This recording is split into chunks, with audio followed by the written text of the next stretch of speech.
Hello everyone, this is Priyanka and welcome back to Pre Explore. और जितने भी CTET aspirants हैं जो कि 14 दिसंबर को अपीयर होने वाले हैं सीटेट के एग्जाम में ना, और अभी आपके पास 30 डेज बचे हुए हैं और आप भी कंफ्यूज हैं कि हम क्या पढ़ें, कैसे पढ़ें और किस तरीके से अपने सभी सब्जेक्ट्स को स्ट्रॉन्ग कर सकते हैं ना। तो चलिए इसी टॉपिक पे आज हमें बात करना है। और जितने भी सब्जेक्ट्स हैं आपके, सीडीपी हो, पेपर 1 या पेपर 2, दोनों को ही इंक्लूड करके चलेंगे। ठीक है, कुछ ऐसे टॉपिक्स, कुछ पढ़ने के तरीके आज की वीडियो में हम डिस्कस करने वाले हैं जहां से आप मैक्सिमम स्कोर कर सकें। ठीक है, आप सबको पता है कि जनरल कैटेगरी से अगर आप बिलोंग करते हैं तो आपको 90 मार्क्स चाहिए होते हैं सीरेट में, और अगर आप अदर कैटेगरी से हैं तो 82 मार्क्स सिर्फ और सिर्फ आपको चाहिए होते हैं ना। बट अगर आप फ्यूचर में इन फ्यूचर किसी अदर स्टेट में अपीयर होना चाहते हैं, अदर कैटेगरी से हैं, तो आपको भी 90 मार्क्स ही जरूरी होते हैं ना। तो आप सभी को अभी से अपना टारगेट जो है ना 90 नहीं, ठीक है, आपको टारगेट बनाना चाहिए 100 प्लस का। ठीक है, और आप कर भी सकते हो। अभी भी अगर आप शुरुआत करते हैं 0 से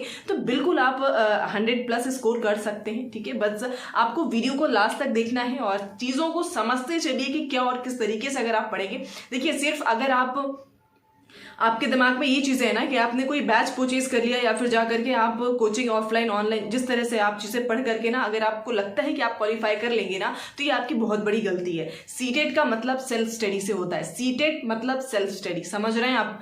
अगर आप सेल्फ स्टडी नहीं कर रहे हैं, सिर्फ भाग रहे हैं, यूट्यूब हो या फिर ऑफलाइन कोचिंग्स हो, तो आप बहुत बड़ी गलती कर रहे हैं। ठीक है, तो प्लीज ध्यान से क्लास को सुनिएगा लास्ट तक और फॉर श्योर यहाँ से आपको कुछ ना कुछ चीजें क्लियर होगी। भाई मेरे टाइम में मैंने जो गलतियां करी थी, मैं नहीं चाहती कि आप भी वो मिस्टेक्स करें। ठीक है, तो चलिए बात करते हैं। फिर आपका सीडीपी हो, science, SST, language 1, language 2, maths, EVS, सभी के बारे में बात करने वाले ना। तो पहले हम सीडीपी की बात करते हैं। देखिए, अगर आप सीटेट प्रिपेयर कर रहे हैं तो पहला सबसे जो आपका फोकस होना चाहिए वो आपका सीडीपी है। ठीक है, चाइल्ड डेवलपमेंट साइकोलॉजी समझनी आपको बहुत जरूरी है क्योंकि ये आपका बेस है पूरे सीटेट का। फिर वो पेपर 1 दे रहे हैं आप या फिर पेपर 2। ठीक है, सीडीपी पहले आप कवर अप करिए बहुत ही अच्छे तरीके से, और वो करना कैसे है उस पर हम बात कर लेते हैं। तो उसके लिए आपको कहीं और जाने की बिल्कुल भी जरूरत नहीं है। इसी चैनल पे आपको सीडीपी का कंप्लीट कोर्स मिल जाएगा।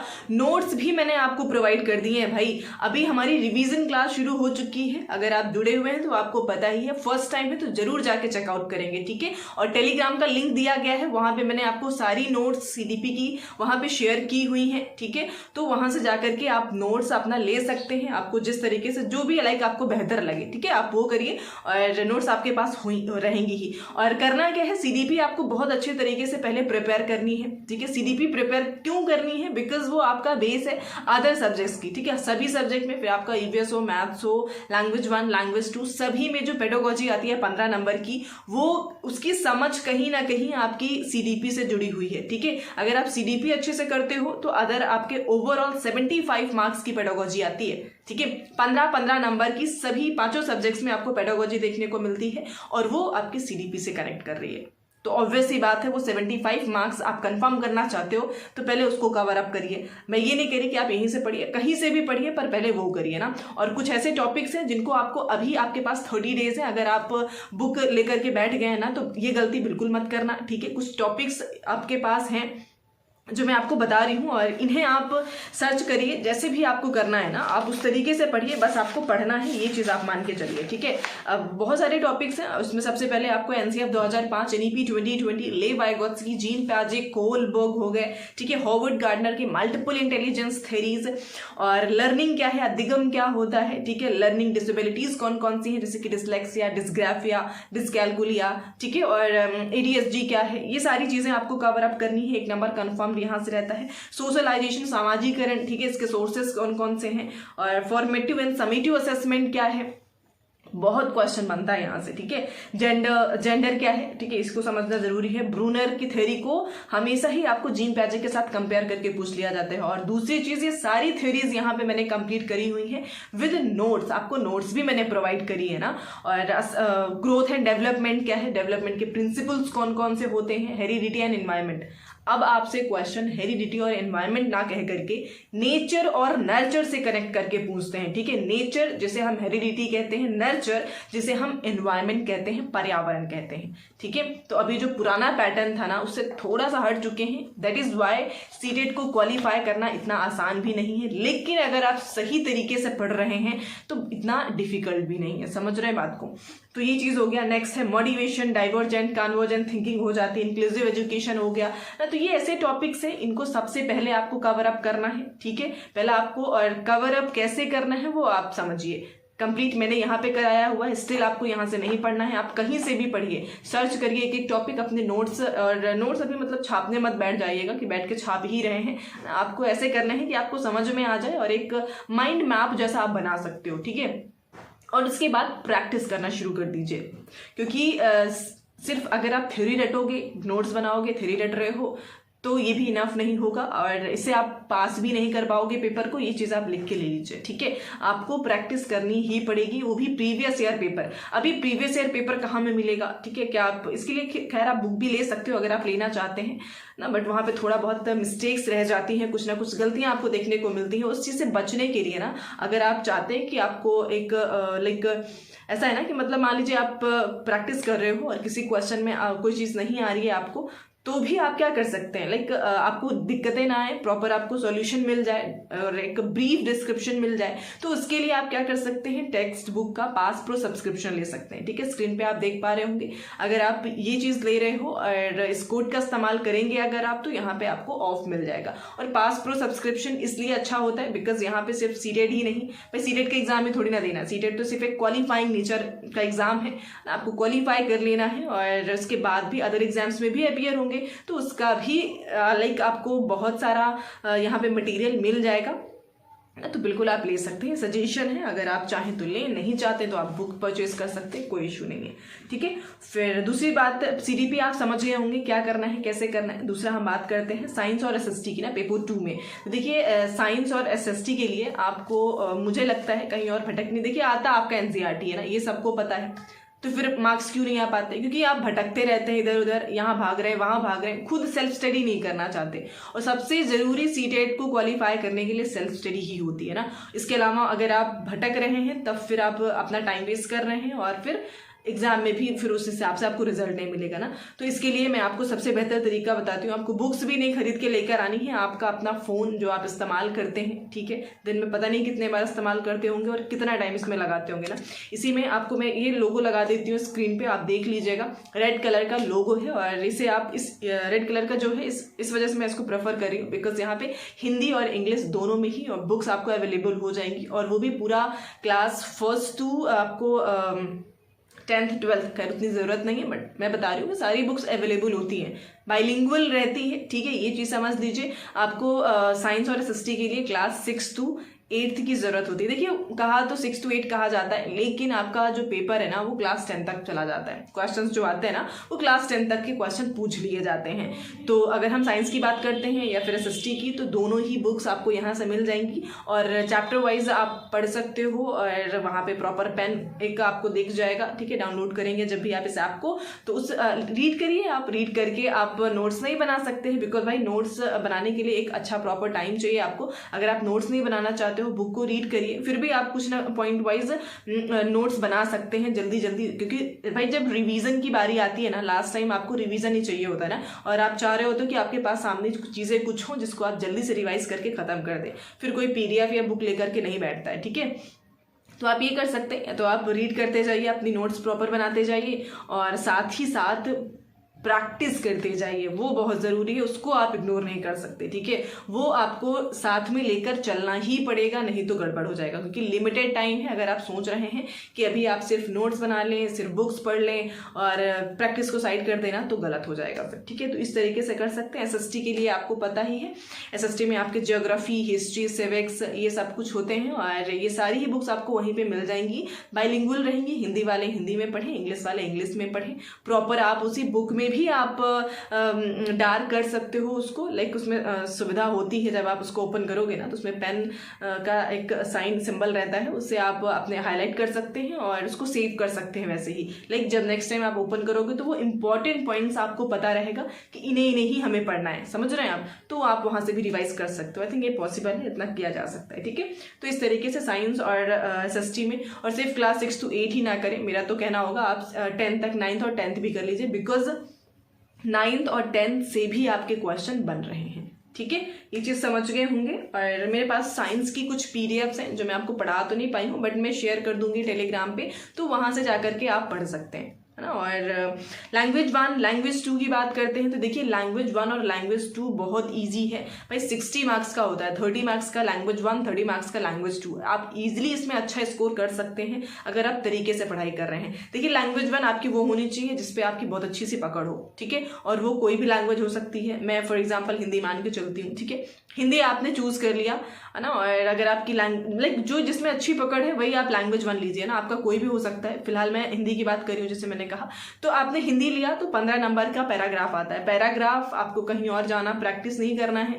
खैर मैं टेलीग्राम पे आपको पैराग्राफ्स देती हूँ, अगर आप वो प्रैक्टिस कर रहे हैं तो वो कर सकते हैं। अदरवाइज आपकी प्रीवियस ईयर पेपर जैसे पास प्रो अगर ले लेते हैं आप टेक्स्ट बुक का, तो वहां से आपको मिल ही जाएगा प्रीवियस ईयर से, ठीक है। तो वहां से आप करना शुरू कर दीजिए। डेली आप पैराग्राफ प्रैक्टिस करिए और आपको टेक्निक पता होनी चाहिए कि किस तरीके से आपको क्वेश्चंस करना है, ठीक है, ताकि आप अपने टाइम को भी कवर अप कर सकें। और इसमें कुछ ग्रामर के भी क्वेश्चन होते हैं, पैराग्राफ में ही होते हैं, ठीक है। और संधि पूछ लिया गया आपसे या फिर समास पूछ लिया गया, बहुत छोटा छोटा रहता है, लाइक 2 से 3 नंबर का आ जाता है ना। और जब प्रैक्टिस करोगे आपको वहीं पे कवर अप वो हो जाएगा, अलग से ग्रामर लेकर के नहीं बैठ जाएंगे अभी आप, ठीक है, इसके लिए। और दूसरी बात, जो 15 नंबर की पेडागोजी आती है ना आपकी, तो ऑब्वियस सी बात है भाई वो आपने पढ़ा होगा, और मैंने एक वीडियो भी बनाई थी, ठीक है, पेडागोजी को लेकर के, लैंग्वेज पेडागोजी को, और अगर आपने देख लिया होगा तो आपके लिए वो हेल्पफुल काफ़ी रहेगा। मैं लिंक डिस्क्रिप्शन में डाल दूंगी, वहां से जाकर के आप उसको देख लीजिएगा, ठीक है। तो वो आप उतना कर लेते हो, वो इनफ हो जाएगा, वहां से आपकी पेडागोजी कंप्लीट हो जाएगी ना। और वो अच्छी इनहेंस आपकी बेहतर तभी होगी जब आप उसको प्रैक्टिस करते हो, मतलब वो ओवरऑल प्रैक्टिस पे ही डिपेंड करती है, वो भी प्रीवियस ईयर की करेंगे भाई। अगर आप मॉक लगाते हो ना, तो मॉक में क्या होता है, टीचर भी क्या करता है, वही सीटेट के बेस पे ही आपका मॉक बना देता है। तो उससे बेहतर है ना कि आप प्रैक्टिस लाइक PYQs ही करिए, प्रीवियस ईयर पेपर ही प्रैक्टिस करिए। अब लैंग्वेज 2 ना, जो लोग लैंग्वेज 2 के पीछे पड़े रहते हैं ना, उनका कोई भी लैंग्वेज हो, आपने इंग्लिश लिया हो, उर्दू लिखा हो, उर्दू लिया हो, बांग्ला लिया हो, संस्कृत लिया हो, एनी लैंग्वेज, आप लैंग्वेज 1 आपने पढ़ लिया, जो मैंने मटेरियल आपको प्रोवाइड किया उतना आप पढ़िए, आपकी लैंग्वेज 2 अपने आप प्रिपेयर हो जाएगी। वही चीजें आती हैं भाई वहां पे। देखिए पैराग्राफ, फिर वो आपको लैंग्वेज जो भी चूज करी होगी आपने सेकंड, वो आपको थोड़ा बहुत तो आती ही होगी ना। अब देखिए पैराग्राफ के लिए आपको प्रैक्टिस करना पड़ेगा प्रीवियस ईयर, ठीक है, लैंग्वेज 2 के लिए भी। लेकिन जो आपका 15 नंबर का पेडागोजी होता है ना, मान लीजिए आपने इंग्लिश ले लिया है और आपको इंग्लिश की लैंग्वेज समझ नहीं आ रही है, तो आप क्या करेंगे भाई, वहां पे अभी आपके पास जब ऑनलाइन लाइक एग्जाम हो रहा था तब तो ये सिस्टम नहीं आप फॉलो कर सकते थे, लेकिन अब ऑफलाइन हो चुका है, तो यहाँ पे आप इस चीज को अप्लाई कर सकते हैं जो मैं बताने जा रही हूँ। अभी आपके पास लाइक लैंग्वेज 2 हो या लैंग्वेज 1 हो, दोनों में 2-2 लैंग्वेजेस आपके पास रहती हैं, जो आपका होता है आप वो अटेम्प्ट कर लेते हो। तो लैंग्वेज 2 में अगर मान लीजिए इंग्लिश लिया है, 15 नंबर की पेडागोजी, उसकी लैंग्वेज समझ नहीं आ रही है, तो आप क्या करेंगे कि आप उसी लैंग्वेज 2 में ही जो आपका दूसरा लैंग्वेज में दिया होगा वहां पे जाकर के आप वो पेडागोजी को अटेम्प्ट कर सकते हो, वो लैंग्वेज आपको समझ में आ जाएगी ना, वहां पे आपको तुक्का नहीं लगाना पड़ेगा, ठीक है। तो इस तरह से आप चीजें कर सकते हैं। ये चीज आप लैंग्वेज 1 में भी अप्लाई कर सकते हैं, यानी कि अगर मान लीजिए हिंदी का कोई वर्ड समझ नहीं आ रहा, हो सकता है आप इंग्लिश में पढ़े उसको, तो इंग्लिश में आपको वो वर्ड समझ में आ जाए। पेडागोजी सेक्शन ना, पैराग्राफ्स अलग अलग ही होते हैं, तो वो आपको प्रैक्टिस से ही आएगा, और जो पेडागोजी आती है वो आप इस तरीके से कंपेयर करके आप उसको बेहतर कर सकते हैं, ठीक है। और लैंग्वेज 2 की कोई अलग से प्रिपरेशन करने की भी आपको जरूरत नहीं है, सेम चीजें ही होती हैं, ठीक है। तो ये हो गया, आई होप समझ पाए होंगे। स्टिल कोई डाउट है तो कमेंट सेक्शन में जरूर पूछिएगा ना, आपको आंसर मिलेगा। बात करते हैं ईवीएस की, जो कि पेपर 1 में ही आता है। तो भाई ईवीएस के लिए आपको क्लास 3rd to 5th की एनसीईआरटी कवर अप करनी है। बुक्स आपको वहीं से मिल जाएंगी, जो मैंने आपको लोगो बताया भाई एनसीईआरटी वाला रेड कलर का है, आप उसको डाउनलोड करिए और प्रॉपर अपना आप काम करिए, ठीक है। लाइक वहाँ से और अभी 3rd to 5th के क्वेश्चन तो आते ही आते हैं। अभी थोड़ा सा इनका जो लेवल है ना वो थोड़ा सा अप हुआ है और उस लेवल को चेज करने के लिए आपको प्रैक्टिस करना पड़ेगा, ठीक है। और मैप आपको बहुत अच्छे से क्लियर होना चाहिए, इंडिया का मैप, ठीक है। 2 से 3 नंबर आपके फ्री के होंगे अगर आपने मैप अच्छे से पढ़ लिया ना। आपको सभी स्टेट्स की सिचुएशन पता होनी चाहिए, किस डायरेक्शन में कौन सा स्टेट हो जाएगा। जैसे तेलंगाना है, तेलंगाना के पर्सपेक्टिव से आपसे पूछ लिया जाएगा कि आसाम या फिर गुजरात किस डायरेक्शन में, किस दिशा में है। तो आप अगर आपने मैप पढ़ा होगा तो आप कर पाओगे इजली आंसर, ठीक है। तो ये ईवीएस से हो गया। अब मैथ्स की बात करते हैं ना। आई थिंक लैंग्वेज से भी मेरे पास कुछ टॉपिक थे, अगर आपने नहीं पढ़ा है, खैर मैंने क्लास वीडियो डाला हुआ है, अगर आप वहां से देख लेते हैं तो अच्छी बात है, नहीं देखना चाहते हैं तो मैं टॉपिक्स बता देती हूँ और ये टॉपिक्स आप वहां पे लाइक कहीं भी सर्च करके आप आराम से पढ़ पाएंगे, ठीक है। तो देखिए सबसे पहले लैंग्वेज के लिए, फिर कोई भी लैंग्वेज हो आप, ठीक है, मैं हिंदी में बता रही हूँ आपको। भाषा का अर्जन क्या होता है, ठीक है, एक्विजिशन जिसे कहते हैं। और वही सेम चीज इंग्लिश में लैंग्वेज एक्विजिशन कह देंगे, हिंदी में भाषा अर्जन कह देते हैं। भाषा अधिगम यानी कि लैंग्वेज लर्निंग क्या है आपका, ठीक है। मातृभाषा क्या है, त्रिभाषा फॉर्मूला क्या होता है, बहुभाषिकता क्या है, मल्टीलिंग्विज्म क्या हो जाता है, भाषा के कौशल जिसे हम क्या बोलते हैं भाई, सुनना, बोलना, लिखना, पढ़ना, ठीक है। तो ये आपके भाषा के कौशल हो जाते हैं। पोर्टफोलियो क्या है, सतत व्यापक मूल्यांकन जिसे हम कहते हैं CCE, ठीक है। आगमन निगमन विधि क्या होती है भाई, आगमन पता है हमें कि पहले एग्जाम्पल्स दिए जाते हैं, उसके बाद रूल्स बताते हैं। निगमन में पहले रूल्स फिर एग्जाम्पल। शिक्षण सूत्र कौन कौन से होते हैं, 11 शिक्षण सूत्र होते हैं, वो पता होना चाहिए। BICS जिसे हम बिक्स पढ़ते हैं, CALP कैल, इन दोनों को फुल फॉर्म आपको पता होना चाहिए इन दोनों का। NCF वो हर जगह इंपॉर्टेंट है, NCF 2005 और NEP 2020, ठीक है। वाइगोत्स्की, जीन प्याजे से भी क्वेश्चन लैंग्वेज सेक्शन में बनते हैं आपके। और नॉम चोम्स्की जो कि भाई लैंग्वेज भाषा विकास के ही बारे में बात करते हैं ना, तो ये तो इंपॉर्टेंट हो जाता है। और इनसे रिलेटेड चीज है LAD, लैंग्वेज एक्विजिशन डिवाइस। इनका कहना था कि बच्चों में एक डिवाइस होती है लैंग्वेज को एक्वायर करने की, वो जन्म से होती है, ठीक है। ऐसा नहीं है कि वो यहाँ आके ही चीजें उनको मिलती हैं, वो जन्म से होती है।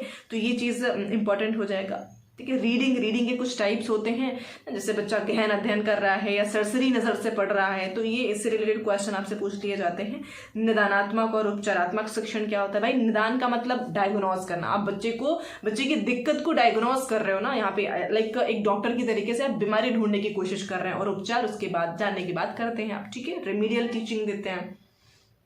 अधिगम क्षमता, वही लर्निंग डिसेबिलिटीज आपसे लैंग्वेज सेक्शन में भी पूछ लिया जाता है। तो ये आपके टॉपिक्स थे लैंग्वेज के। अभी आते हैं मैथ्स में ना, तो पेपर 1 पेपर 2 दोनों के लिए ही मैं बता रही हूँ। पेपर 1 में थोड़ा सा लेवल कम रहता है और पेपर 2 में लेवल अप रहता है, क्योंकि वहाँ 6 to 8 का आता है। पढ़ना आपको NCERTs है, NCERTs अगर आप बहुत अच्छे से क्लियर आप कर लेते हो तो आप चीजें कर पाओगे ना। आप कुछ टॉपिक्स हैं पेडागोजी के, पहले वो सुन लीजिए जो कि कॉमन है, दोनों में आपको पढ़ना है, ठीक है। जैसे कि वैन हिले की थ्योरी हो गई, रूब्रिक्स हो गया, NCF पढ़ना ही पढ़ना है आपको, ठीक है। CCE आपको करना है और रूब्रिक्स मैंने बताया शायद आपको, ठीक है।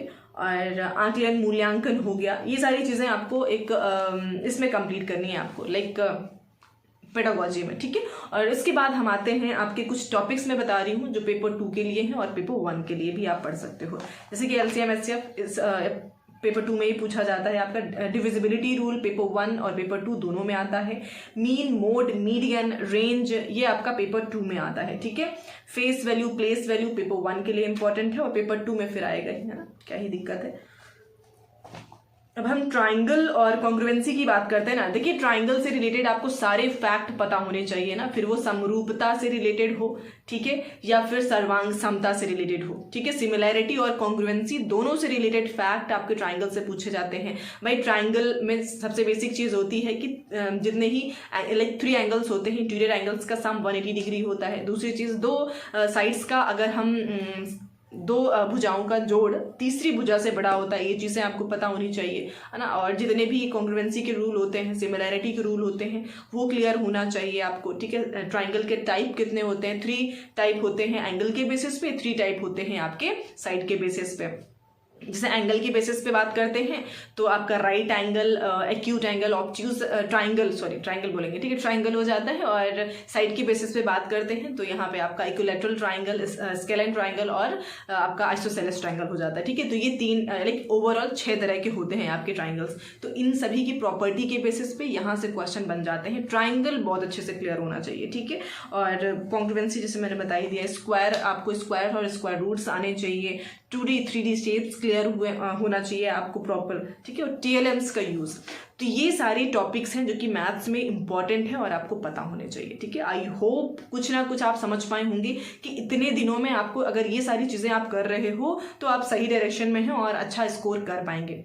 और सेल्फ स्टडी पे बिलीव करिए, सेल्फ स्टडी करना शुरू कर दीजिए आज से ही, क्योंकि कोई कोचिंग घोल के नहीं पिला देगा आपको, कोई यूट्यूब चैनल आपको घोल के नहीं पिला सकता है। और सीटेट तो है ही भाई सेल्फ स्टडी के लिए, ठीक है। हाँ, मैं ये मानती हूँ कि यूपी टेट हो गया या फिर जितने भी टीचर एलिजिबिलिटी टेस्ट है ना स्टेट्स में जो होते हैं, उनको आपको पढ़ना पड़ता है, रटना पड़ता है, क्योंकि वो फैक्चुअल होते हैं। जबकि सीटेट कैसा होता है, कॉन्सेप्चुअल होता है, इसमें फैक्ट नहीं, आपसे कॉन्सेप्ट्स पूछे जाते हैं, पेडागोजी पूछी जाती है, ठीक है, आपकी अंडरस्टैंडिंग को चेक किया जाता है। तो इस वजह से भाई इन सभी चीज़ों को आप कंप्लीट करिए, बेहतर स्कोर कर पाएंगे ना। अगर स्टिल कोई डाउट है तो आप जरूर कमेंट सेक्शन में पूछेगा, आपको आंसर जरूर मिलेगा, ठीक है। और आज के लिए इतना ही रखते हैं। Thank you.